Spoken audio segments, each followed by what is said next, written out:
Is your life going exactly as originally planned? Or is the road you're on filled with more potholes and detours than you hoped for? After the end of the crazy book of Judges, we find two beautiful stories about three women whose lives are certainly not working out as they'd originally hoped. But with God's power and redemption, they witness miracles.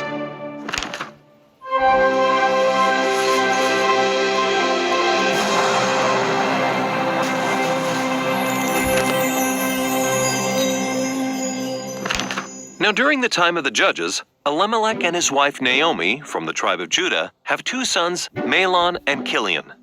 They're a faithful and believing family living in Bethlehem, which means house of bread. But currently, there's no bread at all, because there's a big famine, and they're super duper hungry. Together, Elimelech and Naomi make the difficult decision to move to Moab, among foreigners who don't know the true God, but they do have food. While living there, both sons marry admirable Moabite women, Orpah and Ruth. Hello. And just when life seems to be going according to plan, Elimelech and both sons suddenly die. Wow! So now what? With broken hearts, the three widows are utterly alone. And back then, childless widows had very few options. Distraught but determined, Naomi decides to return to Bethlehem and tells her two daughters-in-law to return to their families, because she knows she can't support them. Reluctantly, Orpah leaves, but Ruth loves Naomi profoundly. And more importantly, Ruth knows and loves Naomi's God, so she begs, Don't urge me to leave you. Where you go, I will go, and where you stay, I will stay. Your people will be my people, and your God, my God. Ruth personifies Christ's goodness, love, and service as she prepares to become an outsider among the Israelites. Arriving together in Bethlehem with no food, Ruth immediately becomes a gleaner. What's a gleaner? Well, in the law of Moses, when a farmer harvested his field, he left the outside edge of the field, along with any grain that fell throughout the field, untouched for the poor to gather or glean. Now, Ruth is inspired to glean in the field of Boaz, a very rich and influential farmer who also embodies Christ-like kindness and service. Boaz notices Ruth and learns of her awesome sacrifice to be with her mother-in-law and offers Ruth help. Returning home, Ruth tells Naomi about Boaz, and Naomi remembers that Boaz is a near kinsman. Why does that matter? Well, the law of Moses includes the levirate law of marriage that states if a husband dies, his nearest male kinsman has the duty to support and marry the widow, becoming the woman's redeemer. In fact, the term near kinsman in Hebrew is goel, meaning redeemer, and the vital word redeem means to rescue or pay off an obligation. So, Naomi, as a great woman of faith, excitedly creates a plan for Ruth to approach Boaz, to ask that he take the role of near kinsman and marry Ruth. Can you imagine how incredibly nervous she must have been? Fortunately, Boaz knows Ruth's kind heart and marries her. She and Naomi move into Boaz's home and are redeemed from their poverty. Later, Ruth and Boaz have a son and eventually become the great-grandparents of King David, through whose lineage came Jesus Christ, the Redeemer of us all.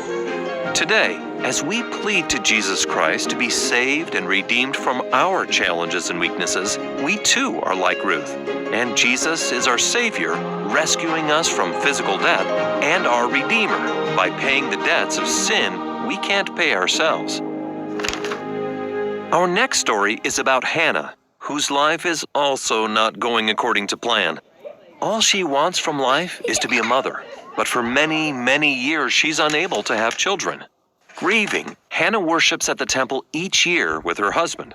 Filled with faith and knowing God hears prayers, she pleads for a child while kneeling outside the tabernacle walls. Wanting to offer something of great worth to God, she vows, If thou wilt give me a son, I will give him unto thee all the days of his life. Unfortunately, Eli, the temple priest, totally misreads this tender moment and can only see Hannah's lips moving wordlessly while crying on the ground. Assuming the worst, he calls her a drunk and tells her to leave. Surprised, Hannah explains, No, my lord, I'm not drunk, but have poured out my soul before the Lord. Realizing his mistake, Eli quickly apologizes and prophetically blesses her. Go in peace. May the God of Israel grant thy petition that thou hast asked of him. And, sure enough, later that year, Hannah's prayers are answered as she's redeemed from her childless state and gives birth to her son, Samuel. Obediently, she keeps her sincere vow and raises Samuel until he's old enough to leave her side, and then brings him to the temple to spend the rest of his life serving God. Astonishingly, she gave her only son to God, just as God gave his only son to us. Now, in reading about Naomi, Ruth, and Hannah, we see examples of incredible faith, hope, and prayers. So, when our lives don't go as planned and everything seems to be falling apart, we too can likewise turn to the Lord in mighty prayer for our redemption. And sometimes the answer is yes, sometimes no. But most of the time, the answer is just to wait. And remember that when we turn to Him, our great Redeemer is there. So, Hannah's blessed with a miraculous baby boy. But what will happen to Samuel as she turns his life over to God? Find out next time. We hope